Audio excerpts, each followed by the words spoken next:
Hey, Pastor Steve Waldron. How do we plant godly convictions in our children? By Joel Beek. Glad this book is out there. Let's take a look at it. Thank you for being here. Join us daily.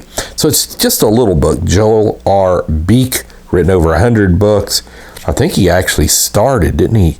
Maybe Reformation Heritage Books. That may be what he started. So who is he? He's president and professor of systematic theology and homiletics at Puritan Reformed Theological Seminary in Grand Rapids. So just a short little book. What was it? 34 pages? Yeah, 34 pages.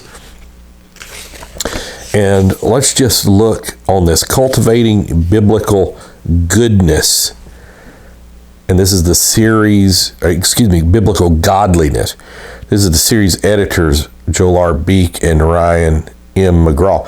Dr. D. Martin Lloyd-Jones once said that the church needs to be, most of all, is to begin herself to live the Christian life. If she did that, men and women would be crowding into our buildings. They would say, what is the secret of this? As Christians, one of the greatest needs is for the Spirit of God to cultivate biblical godliness in us in order to put the beauty of Christ on display through us. And so it goes on and on about that. So how do we do this? How do we plant godly convictions in our children? He starts off with Proverbs 23:19. Hear thou, my son, and be wise, and guide thine heart in the way. For years, we care for our children like birds care for their nestlings.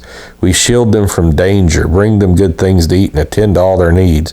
Every father and mother, however, will face the day when their precious children leave the nest and fly on their own. Yeah, that's true. Let's see what else he says. He's got some stuff by Ted Tripp. So principle 1 is discipline with mercy. Discipline with mercy. Good stuff there. Principle 2, rejoice openly in wise choices. Make a great choice. Let them know. Principle 3, instill truth. Teach through family worship. Using a guide such as the Reformation Heritage KJV Study Bible, reviewed here on the channel. Teach by example. Teach by sharing your life. Principle 4, direct children to fear and hope in the Lord. Confession of sin goes on. Communion with God. R.C. Sproul says to live coram Deo is to live one's entire life in the presence of God, under the authority of God, to the glory of God. Consecration to the glory of God. Principle 5, warn against destructive lifestyles. Boy, that's true. Such as a sexually immoral lifestyle, the substance abuse lifestyle.